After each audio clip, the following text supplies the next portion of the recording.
nagbabalik ng News at 1. Balita naman sa ibayong dagat, narito ang Globalita.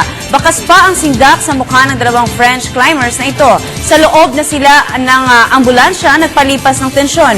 Ito ay matapos na maligtas sa pagguho ng niebe sa bulubundukin ng bahagi ng Nepal. 5 mountaineers ang nailigtas mula sa Mount Manaslu, ang pangwalo sa pinakamalaking kabundukan sa mundo. Sinasagasa ng gumuhong niebe mula sa ituktol ng Mount Manaslu ang camping house ng mga mountaineers. 9 ang namatay sa insidente at may 4 pang nawawala.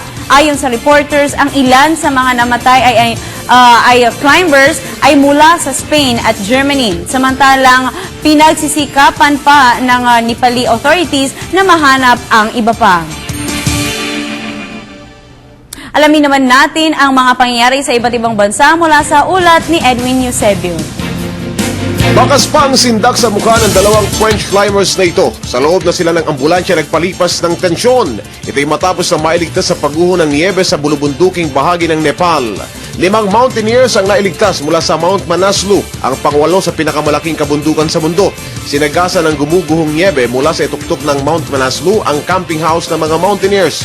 9 ang namatay sa insidente at may 4 pang nawawala. Ayon sa reports, ang ilan sa mga namatay na climbers ay mula sa Spain at Germany. Samantalang pinagsisikapan pa rin ng mga Nepali authorities na mahanap ang iba pa.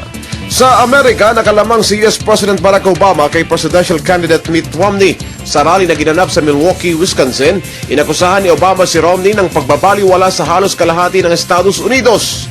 We can't move forward if we've got leaders who write off half the nation, calling them a bunch of victims who'll never take responsibility for their lives. I don't see a lot of victims here today. I see hard-working Wisconsinites.